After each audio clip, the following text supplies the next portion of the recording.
লা ইউমিনু আহাদুকুম হাত্তা আকুনা আহাব্বা ইলাইহি মিন ওয়ালিদিহি ওয়া ওয়ালাদিহি ওয়ান নাসি আজমাইন। সরকারে দু জাহাঁ মুহাম্মদুর রাসূলুল্লাহ সাল্লাল্লাহু আলাইহি ওয়াসাল্লাম বলেন, ততক্ষণ পর্যন্ত তুমি পরিপূর্ণ মুমিন হবা না যতক্ষণ পর্যন্ত আমি রসুল তোমার কাছে মহব্বতের না হব, তোমার ভাইয়ের চাইতে বেশি, তোমার ছেলে সন্তানের চাইতে বেশি, হাত্তাকে তোমার জানের চাইতে বেশি। রসুলকে নিজের জীবনের চাইতেও বেশি ভালোবাসতে হবে, তাইলে পরিপূর্ণ ঈমানদার হওয়া যাবে। তাইলে সরকার বলেন, ততক্ষণ পর্যন্ত তুমি পরিপূর্ণ ঈমানদার হতে পারবা না যতক্ষণ পর্যন্ত আমি রসুল তোমার কাছে মহব্বতের না হব, তোমার ভাইয়ের চাইতে বেশি, তোমার আত্মীয় স্বজনের চাইতে বেশি, হাত্তাকে তোমার জানের থেকেও বেশি।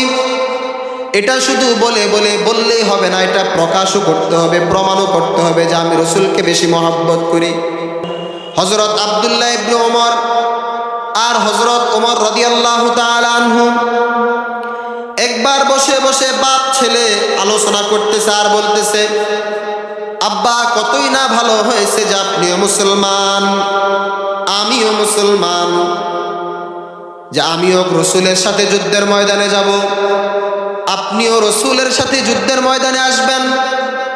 যদি এমনটা হতো যে আমি মুসলমান আর আপনি আমার বাপ, আপনি কাফের, আমি রসুলের সাথে যুদ্ধের ময়দানে গেলাম আর আপনি কাফেরদের সাথে যুদ্ধের ময়দানে আসলেন, বাপ বেটা যদি মুখামুখি হইতাম তাইলে ওই মুহূর্তে কি করতাম? বাপ বলতেছে, যদি এমনটা হইতো যে আমি মুসলমান আর তুই আমার ছেলে, তুই কাফের, আমি রসুলের সাথে যুদ্ধের ময়দানে গেলাম আর তুই কাফেরদের সাথে যুদ্ধের ময়দানে আসলি, এমন অবস্থায় যদি যুদ্ধের ময়দানে বাপ ছেলে একসাথ হইতাম, তোর গর্দানটা আমি জমিনের মধ্যে ফালায় দিয়া আল্লাহকে দেখাইতাম আর বলতাম, দেখেন আল্লাহ, আমি আমার অমন ছেলের চাইতো আমি আমার রসুলকে, আমার আল্লাহকে বেশি ভালোবাসি।